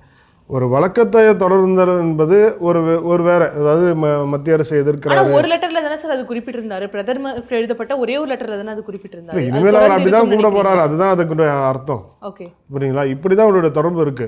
இந்த 2 மாசத்துல இப்ப இந்த சென்ட்ரல் கவர்மெண்டோட இது பெருசா எதுவும் இன்னும் கிளாஷ் வரல. இப்போ மேகதாது அணை விவகாரம் தொடர்பா அது அடுத்தடுத்து பிரச்சனை இருக்கு. எப்படியோ இவங்களுடைய ஒன்றிய அரசு தொடர்புகளை வந்து பாக்குறதுக்கே ஒரு 6 மாசம் ஆகும். ஆனா மிக முக்கியமா ஒரு வேலை பண்ணியிருக்கிறாங்க. ஆனா சட்டப்பேரவையில தீர்மானம் கொண்டு வந்திருக்காங்களே, அதுக்கு திமுகவுமே ஆதரிச்சு. இல்ல, அதெல்லாம் நாங்களே ஆதரிச்சிருக்கோம். அதுக்கு அடுத்தது நடக்க போற பிரச்சனைகள் பத்தி தானே பேச முடியும். இப்ப டெல்லி பிரதிநிதியா அவர் ராணா ஒருத்தரை போட்டிருக்கிறாங்க. இவங்கெல்லாம் எப்படி பர்ஃபார்மன்ஸ் பண்ண போகிறாங்க, இந்த அரசுக்கு ஆதரவாக இருக்க போகிறாங்களா, மேகதாது அணை ஓடுற பக்கமாக இருக்கிற கர்நாடக அரசு அந்த காங்கிரஸ் அரசு பக்கமாக இருக்க போகிறாங்களா, எப்படி நடக்க போகுதுன்றதை இனிமேல் நம்ம பொறுத்து இருந்து தான் அதை பார்க்க முடியும். ஓகே, 407 அம்மா உணவகங்கள்ல 308 அம்மா உணவகங்கள் தான் செயல்பட்டன. பேலன்ஸ் எல்லாம் ஜியோ காட்டுங்க மேடம். நான் கேட்ட ஜியோ, கவர்மெண்ட் ஜியோ எடுத்து காட்டுங்க. கவர்மெண்ட் காட்டுங்க. உங்க மேயர் பிரியா உட்கார்ந்து கவர்மெண்ட் ஜியோ எடுத்து காட்டுங்க. நான் அதுக்கு மேல உங்கள்ட்ட பேச வரல. ஜியோ எடுத்து காட்டுங்க. நீங்க சொல்லுங்க, உங்களுடைய நிறைவு பார்வையை முன்வைக்கலாம். இந்த 2 மாத காலங்கள்ல தாவேக்காவுடைய ஆட்சி முயற்சியா பயிற்சியா? மேடம், மக்கள்கிட்ட ஒரு வெளிப்படையான ஒரு விஷயங்கள் வந்து மக்களுக்கு நல்லாவே தெரியும். இதனால் வரைக்கும் இந்த தமிழகத்தில் எத்தனை திட்டங்களில் எவ்வளோ கொள்ளையடித்து இவங்க வந்து அவங்களுடைய குடும்பத்திற்கும் அவர்களுடைய மக்களுக்கும் சொத்து சேர்த்து வைத்திருக்காங்கங்கிறது வந்து அத்தனை பேரும் பார்த்துருக்கோம். இன்றைக்கி அதுக்கு எல்லாமே ஒரு மாற்றாக இன்றைக்கி வந்து ஊழல் இல்லாத ஒரு அரசாங்கத்தை எடுக்கணும், நடத்தணும் அப்படிங்கிறதுல தீர்க்கமாக இருக்கிறாங்க. ஓகே, இதே இந்த ஏபிபிபி இஷ்யூ சொல்லும் பொழுது கூட அமைச்சர் அவர்கள் தெளிவாக சொல்லியிருந்தார், நாங்கள் வந்து ப்ராப்பராக என்ன ப்ரொசீஜரோ அதை ஃபாலோ பண்ணுறோம். இதுக்கு முன்னாடி இருந்தவங்க ஃபாலோ பண்ணலை, அதனால் சீக்கிரமாக போட்டாங்க. எங்களால் போட முடியல, ஏன்னா நாங்கள் ப்ராப்பராக ஃபாலோ பண்ணிகிட்டு இருக்கோம். And it is going on. யார் மேலே குற்றம் இருந்தாலும் அதை கொண்டு வாங்க, யார் தவறு செய்திருந்தாலும் அதை கொண்டு வாங்க, அதுக்கான நடவடிக்கைகள் எடுக்கப்படும்னு சொல்லியிருக்கிறாங்க. இதுவே ஒரு மிகப்பெரிய சேஞ்ச். அவன் வந்து எங்கள் கட்சிக்காரனாக இருந்தாலுமே சரி, நீங்கள் அவன் வந்து தப்பு பண்ணுறான்னா எங்ககிட்ட தெரிவிங்க. தப்பை தடுக்க முடியுமானா தெரியாது. It is $1 million question. ஆனால் நடக்கிற தவறுகளுக்கு தீர்க்கமான ஒரு ஒரு ஒரு ஒரு தீர்வை நோக்கி கொண்டு போனோம்னா அதுக்கு இந்த கவர்னன்ஸ் வந்து ஹெல்ப் பண்ணுது. ரீசெண்டாக முதல்வர் அவர்கள் பேசும்பொழுது கூட லஞ்சம் கேட்குறாங்களா, கொடுக்க முடியாதுன்னு சொல்லுங்கள், நான் இருக்கிறேன் உங்க கூட அப்படின்னு சொன்னதெல்லாம் வந்து இதுவரைக்கும் முதல்வரோட வேலை அது கிடையாது. பொலிட்டிக்கல் லஞ்சம் கேட்க மாட்டாங்க. இல்ல லஞ்சம் கொடுக்க முடியாது. உங்க அண்ணன், உங்க மாமா, உங்க தம்பி, இல்ல இந்த வாதத்தை நீங்க குறிப்பிடணும். ஒரு முதல்வர் வந்து எங்க ஆட்சியில லஞ்சம் வாங்க மாட்டாங்க, லஞ்சம் வாங்க கூடாது, நான் நடவடிக்கை எடுக்கிறேன் இப்படி சொல்லணும் தான் ஒரு முதல்வர் சொல்லணும். ஒரு முதல்வர் வந்து நான் அம்மா, அப்பா, என் தம்பி, சகோதரன், மாமா இப்படி சொல்லுங்க, கொடுக்க முடியாது சொல்லுங்க, நடவடிக்கை எடுக்கப்படும், என் அதிகாரிகள் லஞ்சம் வாங்க மாட்டாங்க, இப்படிதான் முதல்வர் பேசணும். லஞ்சம், ஊழல் இதெல்லாம் வந்து ரொம்ப நார்மலு, இது வந்து இங்கே சகஜம் அப்படின்னு இங்கே இருக்கிற அத்தனை பேருமே வந்து கடந்த 2 மாதத்துக்கு முன்னாடி வரைக்கும் நம்பிக்கிட்டு இருந்தோம். ஃபேக்ட். ஓகே, ஒரு கவர்மெண்ட் ஆஃபீஸ்க்கு போகிறோன்னா பாக்கெட்டில் பணம் வச்சுன்னு தான் போகணும், இவங்க ஊழல் தான் பண்ணுவாங்க, அவங்க காசு கேட்டால் நம்ம கொடுத்து அப்படிதான் இருந்தது. அது இல்லைன்னு சொல்றதுக்கான தார்மீகமான ரைட் இங்கே யாருக்குமே கிடையாது. வாங்கிட்டு இருக்கிறாங்க. இப்ப இருக்கிற தாவேக்கவனருக்கே கிடையாது. all faced that in our life. Okay, எல்லாருமே ஒரு இபி கனெக்ஷன் எடுக்கணுமா, பணம் கொடுத்து தான் வாங்கணும். எல்லாத்தையும் இன்னைக்கு மாற்றணும்னு நினைக்கிற ஒரு முதல்வர் இருக்கார். அதுக்கேற்ற மாதிரியான சிஸ்டமும் அதுக்கேற்ற மாதிரியான இங்கே இருக்கிற அஃபீஷியல்ஸ்லாம் கடந்த 60 ஆண்டுகளில் எத்தனை வருஷம் இங்கே வேலை செஞ்சுருப்பாங்க அவங்களுடைய காலகட்டத்தில், எத்தனை இந்த டிஎம்கே ஏடிஎம்கே பீரியடில் அவங்க இருந்தவங்க தானே. அதெல்லாமே மாறணும்னா மக்கள் சைட்லேருந்து ஒரு ரெசிஸ்டன்ஸ் வரணும். லஞ்சம் ஒழிக்கப்படணும்னா ஒரே ஒரு சைட்லேருந்து ப்ரெஷர் போட்டுகிட்டே இருந்தாலும் லஞ்சம் ஒழிக்கப்படாது. 2 பக்கமும் இருந்து ப்ரெஷர் வந்தால் தான் லஞ்சத்தை ஒழிக்க முடியும். அப்போ மக்கள் சைடில் இருக்கிற ப்ரெஷர் எப்படி இன்க்ரீஸ் பண்ணுறது? நீ ரெசிஸ்ட் பண்ணு, கொடுக்க மாட்டேன்னு சொல்லு, நாங்கள் இருக்கிறேன், என்கிட்ட வந்து கம்ப்ளைண்ட் பண்ணுன்னு சொல்கிறாங்கல்ல. இது வரைக்கும் யாரும் பண்ணதில்லை. யாரும் இது வரைக்கும் லஞ்சம் வாங்காதீங்க, அரசாங்க ஊழியர்கள் யாரும் லஞ்சம் வாங்காதீங்க, மக்கள் யாரும் லஞ்சம் கொடுக்காதீங்கன்னு கூட இவங்கெல்லாம் யாரும் சொன்னதில்லை. ஏன்னா இவங்கெல்லாம் அதை ஊக்குவிச்சு தான் இருக்கிறாங்க.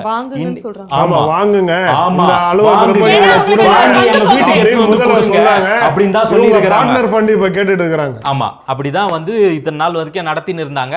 அது உண்மையா இல்லையாங்கிறது மக்களுக்கு தெரியும், இங்க இருக்கிற நிறைய பேருக்கும் தெரியும். மனசாட்சியை விற்று பிழைக்கும் இவர்கள் என்ன வேணா பேசுவாங்க. இப்படி ஒன்று நடக்கவே கிடையாது, பாலாரும் தேனாரும் ஓடிக்கிட்டு இருந்தது, நீங்க வந்துதான் எல்லாம் காணாம போயிடுச்சுன்னு மட்டவர்தனமா பேசுவாங்க. பேசுறவங்க பேசட்டும், ஸ்டாக்லெஸ் ஒர்க் மோர் தான். விக்கி அவர்கள், நீங்க சொல்லுங்க, தாவேக்காவுடைய இந்த 2 மாத ஆட்சி காலம் முயற்சியா இவர் சொன்னாரு, ஊர் அடிச்சு உலையில சேர்த்து ஊழல் பண்ணி அவங்க குடும்பத்துக்கு சொத்து சேர்த்துட்டாங்கன்னு. நிறைவு போறதுதான் 150 ரூபா டிக்கெட்டா 1500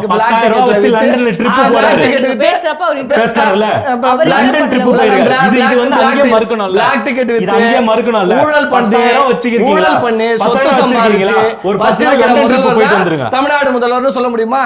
அப்ப அதெல்லாம் சொல்ல முடியாதுல்ல. அப்ப இந்த மாதிரிலாம் பொய் குற்றச்சாட்டுகள்லாம் இங்க சொல்ல முடியாது. அப்ப யாரு என்ன ஊழலை வந்து செஞ்சாங்கன்னு நிரூபிக்கணும், நிரூபிச்சா போடலாம். சும்மா விஜய் அவர்கள் மாதிரிலாம் எங்க மேடையில் பேசுற மாதிரி பேச முடியாது. அப்ப நான் என்ன சொல்றேன், நீங்க டிரான்ஸ்பரன்சி கவர்மெண்ட் நடத்துறீங்க, உங்களோட தனிச்செயலாளர் நியமனத்தை கூட உங்களால வெளியில காட்ட முடியல.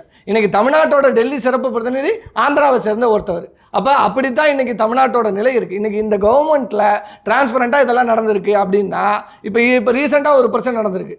பழனி கோயிலுக்கு சொந்தமான இடத்த தனிநபர்களுக்கு இங்கே வந்து பட்டா பதிவு செய்து பட்டா அவங்க பேரில் இருந்ததுனால பத்திரப்பதிவுத்துறை பதிவு செஞ்சிருக்குன்னு வந்திருக்கு. இதெல்லாம் வழக்கில் ஒரு ஜீவோல மாத்திட்டீங்க. ஆமா உலகம் உருண்டுன்னு சொன்னாரு. அதனால நடந்துட்டு ஒரே வார்த்தையில மாத்திட்டாரு. இதான் பூமியோட ஊழல் ஒழிச்சு அடுத்து உங்ககிட்ட தான் வாய்ப்பு வரும்போது நீங்க அப்ப நான் என்ன சொல்றேன், இங்க நடந்த எல்லா குற்றச்சாட்டுகளுக்கும் நீங்க இந்த என்ன பண்ணிருக்கீங்க இந்த 2 மாசத்துல அதை உங்களால சொல்ல முடியல. காவிரி இஷ்யூ பத்தி நான் பேச விரும்பல. நான் ஒர்க்லெஸ் ஸ்டாக் மோர் பார்க்கத்தான் போறோம். இன்னைக்கு அதே மாதிரி நீங்க விவசாயிகளுக்கு கடன் தள்ளுபடி சொன்னீங்க. இன்னைக்கு விவசாயிகள் போராடிட்டு இருக்காங்க. 1 லட்சம் ரூபாய்க்கு 5000 ரூபாய் தள்ளுபடி. இது எந்த விதத்தில் தள்ளுபடி? இன்னைய வரைக்கும் மின் பற்றாக்குறை இருக்கிறது. பாலியல் சம்பவங்கள் நீங்க ரேஷியோ எடுத்து பாருங்க. கடந்த ஆட்சிக்கு இப்போ இந்த 2 மாதத்துல எவ்வளவு சம்பவங்கள் நடந்திருக்குன்னு ஜிஆர்பி ரேஷியோவில் இருக்கு. ரேஷியோவில் எடுத்து பார்த்தீங்க எந்த அளவுக்கு இன்க்ரீஸ் ஆயிருக்கு அப்படிங்கிறது எல்லாமும். நான் அதெல்லாம் சொல்றேன், மக்கள் பார்வைக்கு விட்டுறேன் மேடம். நான் மெஜாரிட்டியோட கூட்டணி ஆட்சி இன்னைக்கு அமைச்சிட்டேன் அப்படின்னு போகாம கூட்டணி ஆட்சி தானே கேட்டீங்க. ஆட்சி அமைஞ்சிட்டு அந்த ஆட்சியை நம்ம நடத்தாம இன்னும் குதிரை பேரம் செஞ்சு அதிமுகவில் இருக்கிற எம்எல்ஏக்களை வாங்குறதா நோக்கமா இருக்கே தவிர, ஏன்னா தனி மெஜாரிட்டி வேணும். பாஜகவை எதுக்குறேன்னு சொன்னீங்க. இன்னைக்கு விபிஜி ராம்ஜியை கொண்டு வந்தீங்க. இந்த அம்மா சொல்றாங்க 40% நாங்க மாநில அரசு கொடுத்துக்க போறோன்னு. எல்லா மாநிலமும் எதிர்த்தது. மாநில அரசு அது மாநில சுயாட்சினா என்னன்னு தெரியாது. 40% மாநில சுயாட்சிக்காக நாங்க போராடணும். 40% மாநில அரசு மேல திணிக்க கூடாதுன்னு 100 நாள் வேலை திட்டத்தை 125 நாள் ஆகிட்டாரு. பேர் தான் இவங்களுக்கு பிரச்சனை. அதுக்குள்ள என்ன பிரச்சனை இருக்குன்றதே வரல. அப்ப ஆப்பர் கொண்டு வராங்க. ஆப்பருங்கிறது NEP நேஷனல் எஜுகேஷன் பாலிசி. நாம எதை எதிர்த்தோமோ NEPயோட ஃபர்ஸ்ட் ஸ்டெப் தான் ஆப்பர். இந்த ஐடி கார்டு கொடுக்குறாங்களே அதோட ஃபர்ஸ்ட் ஸ்டெப் தான். அதுக்கப்புறம் CBSEல ஹிந்தி அதிகாரப்பூர்வமா இன்னும் சொல்லல. இல்ல அது அமைச்சர்கள் எல்லாரும் பேசிட்டாங்களே. அமைச்சர் பத்திரிகையாளர் சந்திப்பிலே சொல்றாங்க. ஐடி கார்டு பத்தி சொல்லி ஐடி கார்டு NEPல ஃபர்ஸ்ட் எடுத்து பாருங்க ஸ்டெப்ல. NEPல ஃபர்ஸ்ட் என்ன இருக்குன்னா ஆப்பர் மாதிரி இருக்கலாம் தான். ஆப்பர் மாதிரி இல்ல ஆப்பர் தான். இல்ல மறைமுகமா நீங்க பிஜேபியோட எல்லா விஷயங்களையும் NEPனா எடுத்து படிச்சு வந்து பேசுங்க. காங்கிரஸ் கூட கூட்டணி வச்சு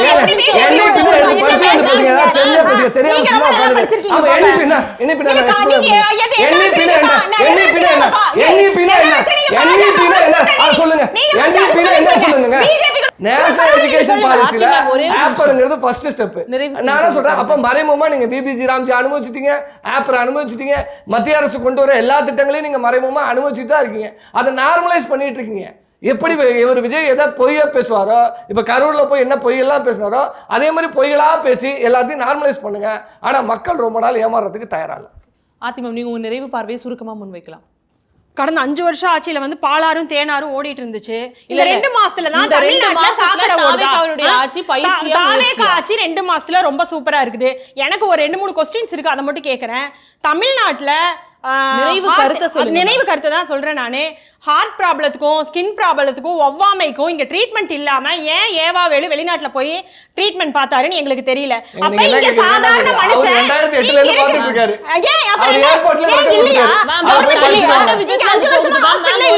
மனுஷன் ஒரு மனுஷனுக்கு வந்து போறாரு. 2 மாசம் அரச பத்தி கேக்கும்போது ஏவாவேலு எங்க என்ன ட்ரீட்மெண்ட் எடுத்துருக்காங்க நீங்க தேவையில்ல.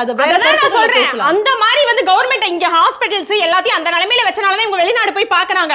அதையெல்லாம் மாத்தி இன்னைக்கு கவர்மெண்ட் ஹாஸ்பிட்டல்ஸ்ல இருந்து ஒரு எந்த இடத்துக்கு போனாலும் லஞ்சம் ஊழல் இல்லாம தமிழ்நாட்டுல ரொம்ப சூப்பரா போயிட்டு இருக்கு. இன்கேஸ் தவறுகள் இருந்தா ரொம்ப பெரிய கால அளவு வெறும் 2 மாசம் 2 மாசத்துல உங்களுக்கு எதிர்க்கிறதுக்கு இவ்வளவு விஷயங்கள் இருக்குன்னா அத்தனையும் எதிர்த்து நாங்க வந்து வேலை பண்ணிருக்கோம். தமிழ்நாடு மெடிக்கல் கேபிட்டல் ஆஃப் இந்தியான்னு பாராட்டப்பட்ட அளவுல ஒரு பெயர் இருக்கு. அப்பையும் அவர் அங்க போனாரு. அவரோட தனிப்பட்ட விருத்தம். அவர் தனிப்பட்ட அவர் வந்து மக்கள் பிரதிநிதியா இருந்திருக்கிறவர் போக கூடாது. நார்மல் மனுஷன் நான் போலாம். ஒரு மக்கள் பிரதிநிதியா மினிஸ்டரா இருக்கிறவர் வெளிநாடு போறாரு.